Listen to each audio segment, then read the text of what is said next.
नमस्कार मंडळी, स्वागत आहे तुमचं आपल्या खमंग मराठी या चॅनल मध्ये। आज बनवूयात आपण मस्त डाळ पालक। त्यासाठी मी पालकाची एक जुडी नीट केली, स्वच्छ धुवून घेतली आणि कट करून घेतली। आता इतर साहित्यामध्ये एक टोमॅटो घेतलाय मीडियम आकाराचा। ही हरभऱ्याची डाळ एक 4 चमचे असेल, नंतर 2 चमचे मुगाची आणि 2 चमचे तुरीची। आणि शिजायला टाकताना आपण थोडंसं आलं, लसूण आणि 4 हिरव्या मिरच्या। आता हे सर्व साहित्य आपण शिजायला ठेवू। 1 ग्लास पाणी घालून घेऊ, कारण डाळी शिजायला आपल्याला पाणी लागणार आहे। पालकाला पाणी थोडंसं सुटतं।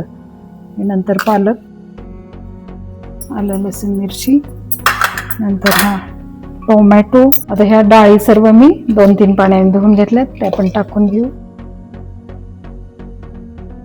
3 शिट्ट्या करून घेऊ। 3 शिट्ट्यांमध्ये पालक आपला मस्त शिजून निघाल। थोडासा मी रवीने हटवून घेतलाय। आता आपण फोडणीची तयारी करू। आपलं तेल तापतंय तोपर्यंत आपण साहित्य बघून घेऊ। 2 कांदे असतील मीडियम आकाराचे, बारीक चॉप करून घेतले। थोडी कसुरी मेथी, फोडणीसाठी लसूण आणि ह्या 2-3 बॅडगी मिरची।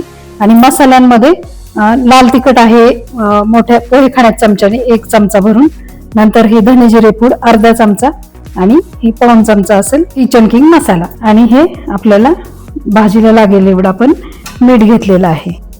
मोहरी, जिरं, लसणाच्या 7-8 पाकळ्या बारीक करून घेतले।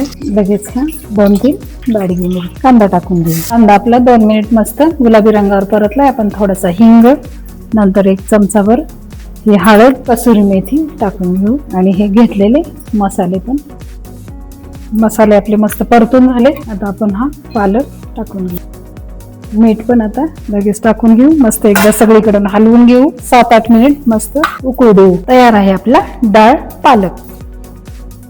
चला तर मग तुम्ही पण ट्राय करा, कमेंट मध्ये मला नक्की सांगा।